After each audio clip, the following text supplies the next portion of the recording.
मेरे बेटे आकाश की आज शादी है। घर मेहमानों से भरा पड़ा है। हर तरफ शादी की तैयारियां चल रही है। यद्यपि मैं इस घर का मुखिया हूँ, लेकिन अपने ही घर में मेरी हैसियत सिर्फ एक पूर्वदर्शक की बनकर रह गई है। आज मेरे पास ना पैसा है ना परिवार, मैं कोई प्रतिष्ठा, चूंकि घर के नौकरों से लेकर रिश्तेदारों तक को इस बात की जानकारी है, इसलिए सभी मुझसे बहुत रूखे ढंग से पेश आते हैं। बहुत अपमानजनक है यह सब, लेकिन मैं क्या करूं? अपने ही घर में उस अपमानजनक स्थिति के लिए मैं खुद ही तो जिम्मेदार हूँ। फिर मैं किसे दोष दूँ? क्या खुशी, मेरी पत्नी, इसके लिए जिम्मेदार है?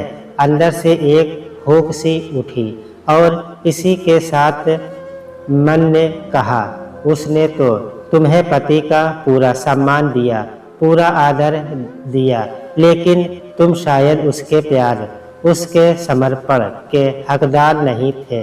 खुशी एक बहुत कुशल गृहिणी है, जिसने कई सालों तक मुझे पत्नी का निश्चल प्यार और समर्पण दिया, पर मैं ही नादान था जो उसकी अच्छाइयाँ कभी समझ नहीं पाया। मैं हमेशा उसकी आलोचना करता रहा, उसे मानसिक रूप से प्रताड़ित करता रहा। अपने प्रति उसके लगाव को हमेशा मैंने ढोंग समझा। मैं सारा जीवन मौज मस्ती करता रहा और वह मेरी अय्याशियों को घुट घुट कर सहती रही। मेरे अपमान व अवमानना पूर्व व्यवहार को सहती रही। वह एक सीधी सादी सुशील महिला थी और उसका संसार सिर्फ मैं और उसका बेटा आकाश थे। वह हम दोनों के चेहरे पर मुस्कुराहट देखने के लिए कुछ भी करने को हमेशा तैयार रहती थी, लेकिन मैं अपने प्रति उसकी उस अटूट चाहत को कभी समझ ना पाया। मैं कब विगत दिनों की खट्टी मीठी यादों की लहरों में बहता चला गया, मुझे पता भी नहीं चला था। उस दिनों मैं कॉलेज में नया नया आया, वरिष्ठ छात्र रैगिंग कर रहे थे। एक दिन मैं कॉलेज में अभी घुसा ही था कि एक दूध की तरह गोरी, अति आकर्षक नैन नक्श वाली लड़की कुछ घबराई और परेशान सी मेरे पास आई और सकुचाते हुए मुझसे बोली, आप बीए प्रथम वर्ष में है ना? मैं भी बीए प्रथम वर्ष में हूँ। वह जो सामने छात्रों का झुंड बैठा है, उन लोगों ने मुझसे कहा है कि मैं आपका हाथ थामे इस मैदान का चक्कर लगाओ। अब वे सीरियस है, उनकी बात नहीं मानी तो नाहक मुझे परेशान करेंगे। हाँ हाँ, मेरा हाथ आप शौक से थामिए, चाहे तो जिंदगी भर थामे रहिए, बंदे को कोई परेशानी नहीं होगी। तो चलो चक्कर लगाए। मेरी इस चुटकी पर शर्म से सिंदूरी होते उस कोमल चेहरे को मैं देखता रह गया था।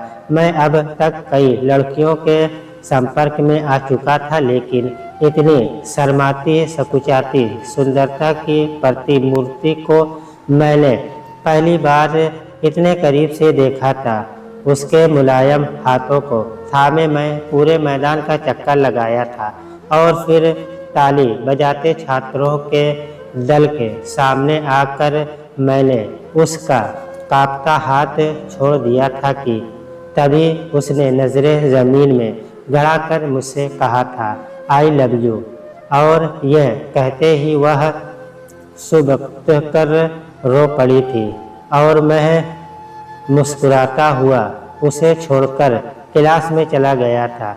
बाद में मुझे पता चला था कि उस सुंदर लड़की का नाम खुशी था और वह एक प्रतिष्ठित घनाढ्यस्थ परिवार की लड़की थी। उस दिन के बाद जब कभी भी मेरा उससे सामना होता, मुझसे नजरें मिलते ही वह घबरा कर अपनी पलकें झुका लेती और मेरे सामने से हट जाती। उसकी इस अदा से मुझे उसका दीवाना बना दिया था। मैं क्लास में कोशिश करता कि उसके ठीक सामने बैठूं। मैं उसका परिचय पाने और दोस्ती करने के लिए बेताब हो उठा था। मेरे चाचा जी की लड़की नेहा, जो मेरी ही क्लास में थी, वह खुशी की बहुत अच्छी सहेली थी। मैंने नेहा के सामने खुशी से दोस्ती करने की इच्छा जाहिर की और नेहा ने एक दिन मुझसे उसकी दोस्ती करा दी थी। धीरे धीरे हमारी दोस्ती बढ़ गई और खुशी मेरे बहुत करीब आ गई थी। मैं जैसे जैसे खुशी के करीब आता जा रहा था, वैसे वैसे मुझे निराशा हाथ लगती जा रही थी। मैं स्वभाव से बेहद बातूनी, जिंदा दिल, मस्त मौला किस्म का युवक था, लेकिन खुशी अपने नाम के विपरीत एक बेहद भावुक किस्म की गंभीर लड़की थी।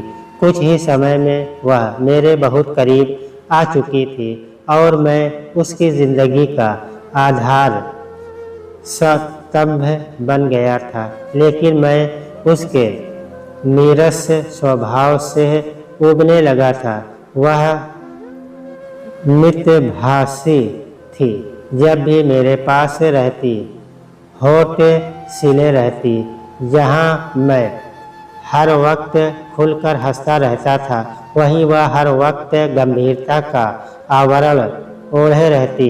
दिन गुजरने के साथ जैसे जैसे उसके व्यक्तित्व का यह पहलू मेरे सामने आ रहा था, वैसे वैसे उसके प्रति मेरा मोह भंग होता जा रहा था। जहाँ वह मानसिक रूप से दिन पर दिन मेरे करीब आती जा रही थी, वहीं मैं जानबूझकर अपने को उससे दूर करता जा रहा था, क्योंकि मैं जानता था कि उसके और मेरे रिश्ते का कोई भविष्य नहीं है। मुझे एहसास होता जा रहा था कि यदि हमने शादी कर ली तो मैं उसके साथ कभी खुशी नहीं रह पाऊंगा। यह सोचकर मैंने धीरे धीरे उससे मिलना कम कर दिया। लेकिन नेहा से मुझे पता चला कि मेरे इस रवैये से वह बहुत दुखी और परेशान रहने लगी थी, क्योंकि वह मुझसे भावनात्मक तौर पर जुड़ चुकी थी। नेहा ने तो मुझे यह भी बताया कि अगर मैं खुशी से शादी नहीं करूंगा तो वह अपनी जान दे देगी, लेकिन किसी और लड़के से शादी नहीं करेगी। नेहा की इस बात से मैं परेशान हो गया था और एक दिन खुशी को मैंने अपने और उसके विरोधाभास के बारे में बताया कि हम दोनों के स्वभाव में ज़मीन आसमान का अंतर होने की वजह से वह कभी मेरे साथ खुशी नहीं रह पाएगी। इसलिए बेहतर यही होगा कि हम अपने रास्ते अलग कर लें। मेरी इस बात को सुनकर खुशी बहुत रोई थी और उस दिन घर जाकर उसने अपने दोनों हाथों की नसें काट कर खुदकुशी करने का प्रयास किया था। उस दिन खुशी के घर वालों को मेरी और खुशी की दोस्ती के बारे में पता चल गया। अगले ही दिन उसके घर वाले उसकी और मेरी शादी का प्रस्ताव लेकर मेरे माता पिता से मिले थे। नेहा ने मेरी और खुशी की दोस्ती के बारे में पहले ही मेरे माता पिता को सब कुछ बता दिया था। सो मेरे माता पिता ने मेरी राय बिना पूछे उससे मेरा रिश्ता पक्का कर दिया था। बाद में मैंने अपने माता पिता से इस रिश्ते को तोड़ने की लाख मिन्नतें, लेकिन उन्होंने मेरी बातों पर ध्यान नहीं दिया और आखिरकार मेरी शादी खुशी से हो गई। विवाह के बाद खुशी ने मुझे वे सारी खुशियाँ दी थी जिनकी एक पति को अपने पत्नी से अपेक्षा होती है। शादी के बाद के पहले 2-3 वर्ष बहुत अच्छे बीते। वक्त के साथ मैं एक प्यारे से बेटे का पिता बन गया था। उसको गोद में उठाकर मैं बेपनाह खुशियों से भर जाता। उसे लाड दुलार कर मुझे बहुत सुकून मिलता। लेकिन लगभग 3 सालों के विवाहित जीवन के बाद हमारे दाम्पत्य जीवन में कुछ ठहराव सा आने लगा था। हमारे संबंधों में एक रास्ता और ऊब की शुष्कता परसती जा रही थी। मैं शुरू से ही शरीर स्वभाव का था। नई नई लड़कियों से दोस्ती करना मेरा प्रिय शगल था। गुवाहाटी में मेरा काफ़ी पुराना अच्छा खासा साड़ियों का शोरूम था। मुझे व्यापार के लिए अधिक समय नहीं देना पड़ता था। पुराने कर्मचारी मेरी दुकान बहुत अच्छी तरह से संभाल रहे थे। गुवाहाटी के अलावा शिलांग में भी मेरा साड़ियों का एक बड़ा शोरूम था। सो मैं सप्ताह में एक बार शिलांग ज़रूर जाया करता था। वहाँ कई लड़कियाँ मेरी मित्र थीं। शिलांग में एक दोस्त के यहाँ मेरा परिचय फ्लोरेंस नाम की एक खासी जाति की लड़की से हुआ था। पहली ही नज़र में वह लड़की मेरी निगाहों में चढ़ गई थी। उससे पहले मैं जितनी खासी लड़कियों के संपर्क में आया वे सब महज कागजी गुड़ियाँ थीं जिनके जीवन का उद्देश्य सिर्फ मौज मस्ती तथा सैर सपाटा हुआ करता था। लेकिन फ्लोरेंस बेहद जिंदा दिल और बिंदास होने के साथ साथ मानसिक रूप से बहुत परिपक्व थी। वह कभी अर्थहीन बातें नहीं करती थी। उसका व्यक्तित्व बहुत प्रभावशाली था। एक दिन बातों ही बातों में फ्लोरेंस ने मुझे बताया कि वह एक अच्छी नौकरी की तलाश में है, क्योंकि वह कंपनी जिसमें वह काम कर रही थी उसकी शिलांग की शाखा बंद होने वाली थी। फ्लोरेंस ने जैसे ही मुझे ये बताया मैंने उसे अपने शिलांग वाले साड़ी के शोरूम में मैनेजर के पद पर रख लिया था। अब जैसे जैसे मैं उसके संपर्क में आ रहा था मेरा उसके प्रति खिंचाव बढ़ता ही जा रहा था। दूसरी लड़कियां जहां मेरी अमीरी और आकर्षक व्यक्तित्व की वजह से मेरे आसपास से तितलियों की तरह मंडराया करती थी, वहीं फ्लोरेंस से मुझसे पर्याप्त दूरी बनाए रखती, जिसकी वजह से मैं उसकी ओर शिद्दत से खींचता जा रहा था। इधर उसकी ओर मेरे खिंचाव का एक कारण और था। फ्लोरेंस के नाम कई एकड़ ज़मीन थी। अगर मैं फ्लोरेंस से रिश्ता कायम कर लेता तो मैं उसकी ज़मीन का मालिक बन जाता। सो ज़मीन के लालच में मैं उससे रिश्ता कायम करना चाहता था और एक दिन मुझे वह मौका मिल गया जिसकी मुझे चाहत थी। उस दिन फ्लोरेंस मेरे पास बहुत खराब मूड में आई और मेरे कुरेदने पर रो पड़ी। मुझसे बोली, मेरे भाई बहुत जल्लाद है। हम खासियों में माँ परिवार की मुखिया होती है। बेटियाँ वंश आगे चलाती है। बेटियों को ही माँ की ज़मीन जायदाद मिलती है। मैं अपनी माँ की इकलौती बेटी हूँ, इसलिए माँ की सारी ज़मीन मुझे मिली है। मेरे दोनों भाइयों की निगाहें मेरी ज़मीन पर उगने वाले फलों से होने वाली आमदनी पर गड़ी हुई है। मैं तो नौकरी पर आ जाती हूँ तो मेरे भाई ही खेतों में मजदूरों से काम करवाते हैं। खेती से होने वाली आमदनी पर अपना नियंत्रण रखने के लिए मेरे भाई मेरी शादी एक निकम्मे नाकारा खासी आदमी से कराने पर जोर दे रहे हैं। उसे इस तरह रोते देख मैंने उसे अपनी बाहों में भर लिया और उससे बोला, अरे मेरे होते हुए तुम क्यों चिंता करती हो? मैं तुम्हारे भाइयों से बातें करूँगा और उन्हें धमकाऊंगा। तुम बिल्कुल भी मत डरो, मेरे होते हुए कोई तुम पर अपनी मर्जी नहीं थोप सकेगा। यह कहकर मैंने उसे चूमना शुरू कर दिया। तब फ्लोरेंस ने मेरे चंगुल से छूटने के लिए बहुत हाथ पांव मारे, लेकिन उस दिन मेरे ऊपर उसका नशा इस कदर हावी था कि मैंने उसकी एक न सुनी और आखिरकार कुछ प्यार और कुछ जोर जबरदस्ती करते हुए मैंने उसे आत्मसमर्पण करने पर विवश कर दिया। उस दिन मैंने महसूस किया कि मेरी इस जबरदस्ती से फ्लोरेंस बहुत अधिक नाराज नहीं थी।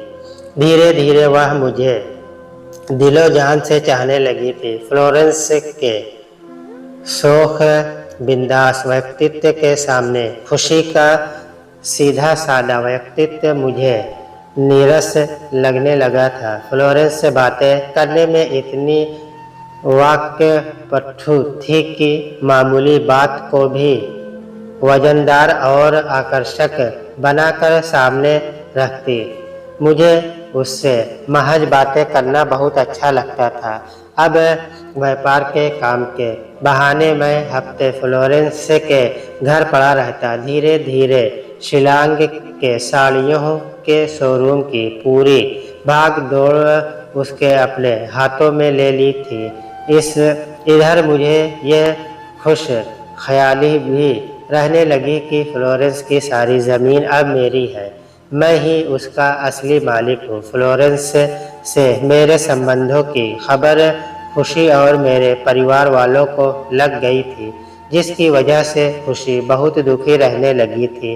मैं जब भी घर जाता वह मुझसे कहती, देखो तुम क्यों उस खासी युवती को इतनी अहमियत दे रहे हो। क्या मुझे और मेरे बेटे को तुम्हारा साथ तुम्हारा वक्त नहीं चाहिए? आज तुम मानो या न मानो, पर देखना एक दिन वह खासी औरत तुम्हारा साड़ियों का शोरूम हड़प लेगी। तुमने यहाँ का शोरूम भी नौकरों के भरोसे छोड़ दिया है। वहाँ की आमदनी पहले से आधी रह गई है। तुम क्यों अपना सर्वनाश करने पर तुले हुए हो? खुशी की बातें सुनकर मैं गुस्से में भर उठा था और उसको डांटा मार कर घर से बाहर निकल आया था। उसी दिन मैं शिलांग चला गया था। समय पंख लगाकर उड़ता चला गया और मेरा बेटा बड़ा हो चला था। जैसे जैसे वह समझदार होता जा रहा था, वह भी मुझसे दूर होता जा रहा था। मैं उसे अपने करीब लाने की भरसक कोशिश करता, पर वह मुझसे हमेशा अनबना सा रहता और अजनबियों की तरह पेश आता। फ्लोरेंस से भी मेरा एक बेटा था जिसे मैं बेहद प्यार करता था। जैसे जैसे वह बड़ा हो रहा था, वह भी मेरे नियंत्रण से बाहर होता जा रहा था। इधर पिछले कुछ सालों से खुशी का कुछ दूसरा ही रूप मुझे देखने को मिल रहा था। गुवाहाटी वाला साड़ियों का शोरूम अब खुशी संभाल रही थी। उसके देखभाल करने के बाद वहाँ की बिक्री लगभग दोगुनी हो गई थी। अब मेरा बेटा आकाश भी बड़ा हो चला था और कॉलेज के बाद वह भी शोरूम में बैठने लगा था। लेकिन एक बात जो मुझे खाई जा रही थी वह यह कि खुशी के प्रति मेरे अवमानपूर्ण व्यवहार के प्रतिक्रिया स्वरूप वह मुझसे बहुत कटा कटा सा रहने लगा था और दुकान की तिजोरी की चाबी भी वह अपने पास रखने लगा था। इस वजह से मैं रुपये पैसे के मामले में उनका मोहताज हो गया था। जब कभी मुझे रुपये पैसे की ज़रूरत होती, खुशी ही मुझे थोड़े बहुत रुपये दे देती। इस तरह रुपये के लिए पूरी तरह खुशी पर निर्भर होने की वजह से मेरे आत्मसम्मान को बहुत ठेस पहुंची थी और मुझ में धीरे धीरे हीनता की भावना घर करती जा रही थी। उधर जिस जमीन के लालच में मैंने फ्लोरेंस से रिश्ता जोड़ा था, उस जमीन के कागजों की फ्लोरेंस ने मुझे हवा तक नहीं लगने दी। न जाने वह उन्हें कहाँ छिपा कर रखती थी। उस पर कई महीनों से फ्लोरेंस से मेरी गंभीर अनबन चल रही थी। वह मुझ पर बहुत जोर डाल रही थी कि मैं खुशी को तलाक देकर उससे अदालत में शादी कर लूं, लेकिन मैं खुशी को तलाक नहीं देना चाहता था। शायद इसकी वजह ये थी कि मैं खुशी से भावनात्मक रूप से बहुत जुड़ा हुआ था। इस वजह से फ्लोरेंस और मुझ में झगड़ा बढ़ता ही गया और एक दिन फ्लोरेंस और उसके बेटे हनी ने मिलकर शिलांग वाले साड़ियों के शोरूम पर पूरी तरह से अपना कब्जा जमा लिया था। मैं जब भी शिलांग वाले शोरूम में जाता, हनी मुझे तिजोरी को हाथ तक न लगाने देता। अब मुझे एहसास होने लगा था कि फ्लोरेंस के साथ रिश्ता कायम करके मैंने ज़िंदगी के हर क्षेत्र में नुकसान उठाया था। फ्लोरेंस की वजह से मैंने खुशी और आकाश की उपेक्षा और अवहेलना की। मैंने अपनी पत्नी की उपेक्षा की, जिसकी वजह से मेरे बेटे ने मुझे कभी पिता का आदर नाम नहीं दिया और मैं अपने ही घर में बेगाना बनकर रह गया। फ्लोरेंस से रिश्ता रखने की वजह से मेरे परिवार वालों ने मुझे पुश्तैनी संपत्ति से बेदखल कर उसे खुशी और आकाश के नाम कर दिया था। मेरी लापरवाही के चलते मेरा गुवाहाटी का शोरूम भी खुशी और आकाश के कब्जे में चला गया था। अब मुझे एहसास हो रहा था कि मैं जिंदगी की लड़ाई में बुरी तरह से हार गया था। एक तो वक्त था जब कुदरत ने मुझे दुनिया की हर नियामत बख्शी थी। सुशील पत्नी, एक प्यारा सा बेटा, चलता हुआ व्यापार, सामाजिक प्रतिष्ठा, लेकिन मैंने यह सब कुछ अपनी ही बेवकूफ़ी से गंवा दिया था। शायद यही मेरी गलतियों की सज़ा है, लेकिन अब मुझे अपनी गलतियों का एहसास हो चला है और इसके लिए मैं खुशी और आकाश से माफ़ी मांगूंगा। फ्लोरेंस से अपने सारे संबंध हमेशा के लिए तोड़ दूंगा। दोबारा से शोरूम में बैठकर व्यापार संभालूंगा। खुशी बहुत अच्छी है, वह ज़रूर मुझे माफ़ कर देगी। शोरूम में बैठकर काम संभालने के ख्याल ने मुझे बहुत सुकून दिया था।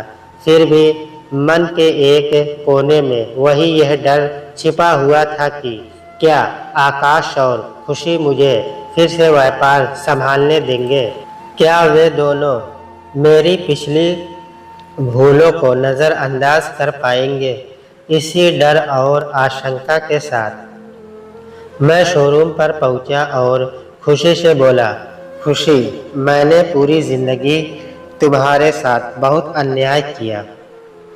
अपने गलत आचरण से तुम्हारे दिल को बहुत दुखाया। मैं वादा करता हूँ कि पुरानी भूलों को अब कभी नहीं दोहराऊंगा। मैंने फ्लोरेंस और हनी से सारे रिश्ते तोड़ लिए हैं। बस तुम मुझे एक बार माफ़ कर दो। खुशी तो कुछ नहीं बोली, लेकिन आकाश बोल पड़ा, अब आपको अपनी गलतियों का एहसास हो रहा है। मेरी माँ ने कितने दिन और कितनी रातें आपकी वजह से रो रो कर गुजारी है, ये मैंने अपनी आँखों से देखा है। और अब आप माफ़ी मांग रहे हैं? नहीं, बिल्कुल नहीं। आप हमारी माफ़ी के बिल्कुल भी हकदार नहीं हैं। इतने सालों तक हमने बिना आपके सहारे के अकेले अपने दम पर ज़िंदगी जी है, आगे भी जी लेंगे। अब आप कारोबार संभालने की बात कर रहे हैं, जबकि पहले आपने ही सारा कारोबार चौपट कर दिया था। यह शोरूम बंद होने के कगार पर आ पहुंचा था। आप यहाँ से जाइए, हम दोनों की जिंदगी में अब आपकी कोई जगह नहीं है। आकाश की इन कड़वी पर सच बातों को सुनकर मेरा दिल बैठ गया और मैंने तहाश कदमों व टूटे दिल से वापस लौटने के लिए कदम बढ़ाए थे कि तभी खुशी बोल पड़ी, आकाश बेटा, पापा से ऐसा नहीं कहते, गलतियाँ किससे नहीं होती। पापा को अपनी गलतियों का एहसास हो गया, यही बहुत है। सुबह का भूला शाम को घर आ जाए तो उसे भूला नहीं कहते। हाँ, पर अब आपको मेरी एक बात माननी पड़ेगी कि आप भविष्य में फ्लोरेंस और हनी से कोई रिश्ता नहीं रखेंगे और न उनसे मिलने शिलांग जाएंगे। खुशी, अगर तुम्हें मेरी बातों पर यकीन है तो मैं तुम्हारी कसम खाकर कहता हूँ कि भविष्य में मैं उनसे कोई संबंध नहीं रखूँगा। मैंने उनसे हमेशा हमेशा के लिए अपने रिश्ते तोड़ लिए हैं। यह सुनकर खुशी के चेहरे पर संतुष्टि के भाव परिलक्षित हुए। फिर अपनी कुर्सी से उठते हुए उसने मुझसे कहा, यह जगह आपकी है, आप आइए यहाँ बैठिए। मैं एक बार फिर खुशी की अच्छाइयों के सामने नतमस्तक हो गया था। मुझ में एक बार फिर से जिंदगी जीने की तमन्ना जाग उठी थी।